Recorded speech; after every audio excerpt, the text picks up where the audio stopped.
Our previous class, when we were doing some sentences using words that had to do with eating, we came across this expression hay que, and it is a very important expression in Spanish and very useful and very frequently used. So I wanted to dedicate one class to talk about it, okay? So tener que and hay que, they are similar but they are not the same, and I will explain you why. Tener que can be translated in English as somebody has to do something, okay? So tener, the verb tener, which means to have, would go conjugated into the person, into the subject, right? The somebody. Yes? Somebody has to do something. Hay que, here there is not a subject, okay? It's speaking in a general way. It could be translated in English as something has to be made, right? Or like one has to do something. Yes, there is not a subject. It's very abstract or inspecific.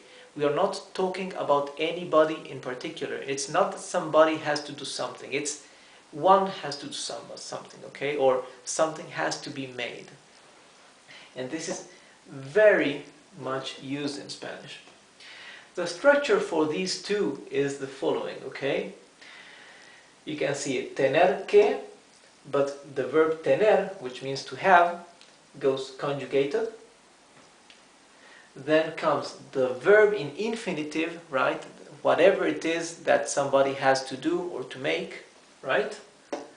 And then a predicate, in case there is a predicate. It's not necessarily always, okay? And for hay que, it's easier because we don't have to conjugate anything, because the verb hay, right?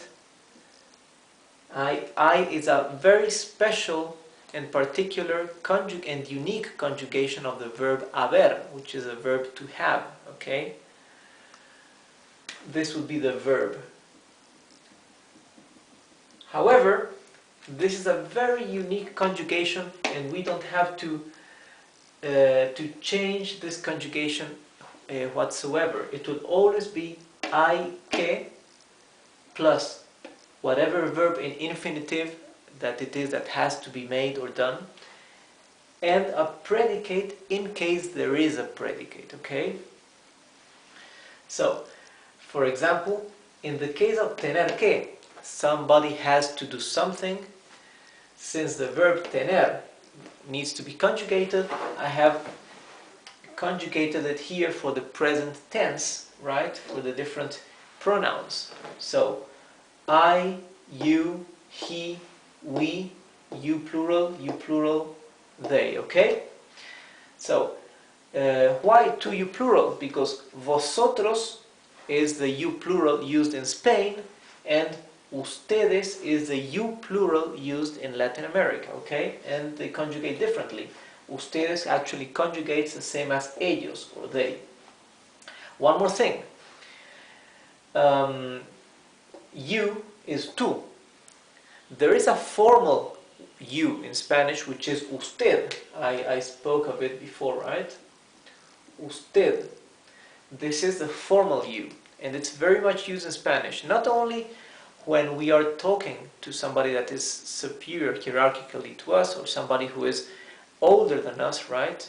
The elders, we usually address them as usted, but also when we talk to somebody we are not acquainted with. For example, when we go out shopping, okay? When we go shopping, or when we talk to somebody in the street, somebody we are not acquainted with, the polite and correct way of speaking is to address that person as usted, okay? Unless usually children or youngsters among themselves, they don't need to address themselves as usted. They always use the informal you, okay? But amongst adults, when they are unrelated to each other, unacquainted to each other, they use usted, right? The formal you. And usted conjugates as he or she, right? Él. Although usted is a formal tú, however, the conjugation is like él, right? So in this case, it will be usted tiene, okay? You have.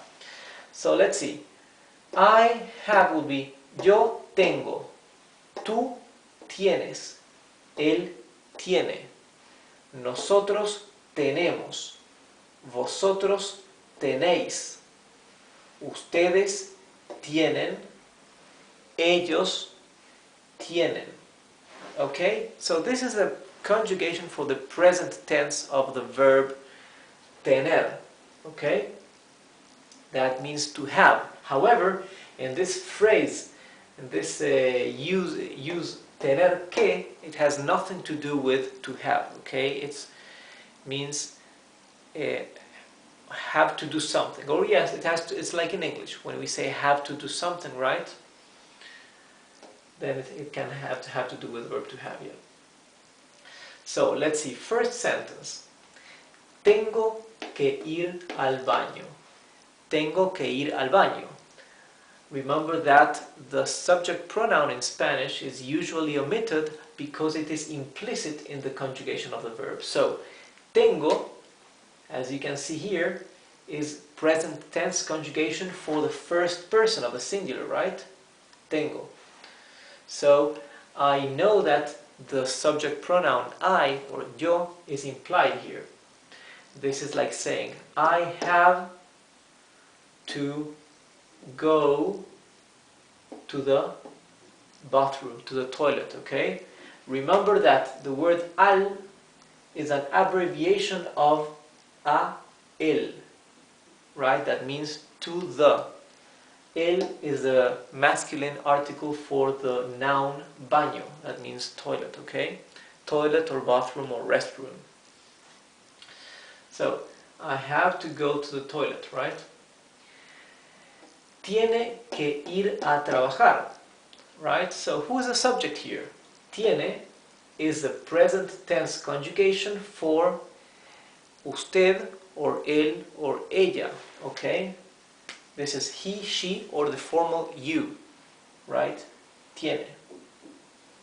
So, tiene que ir a trabajar can mean I can be talking about somebody else and I can be saying he has to go to work or she has to go to work, right?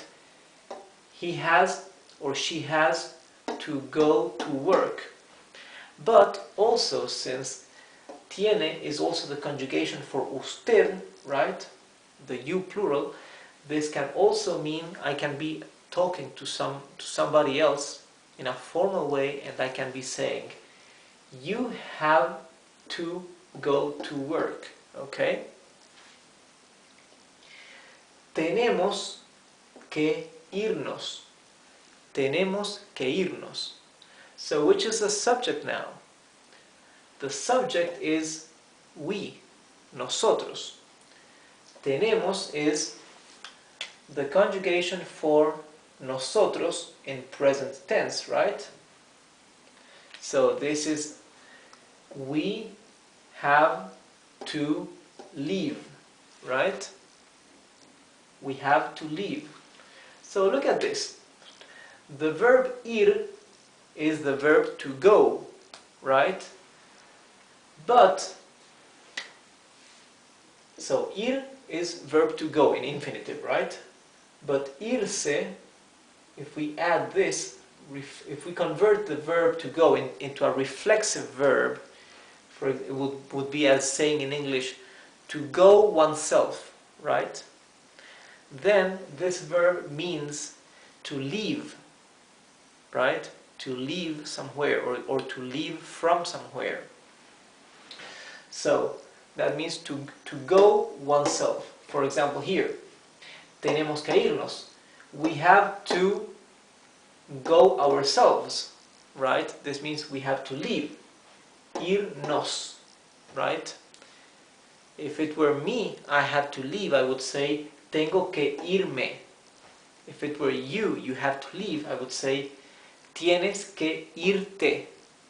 Okay? Tienen que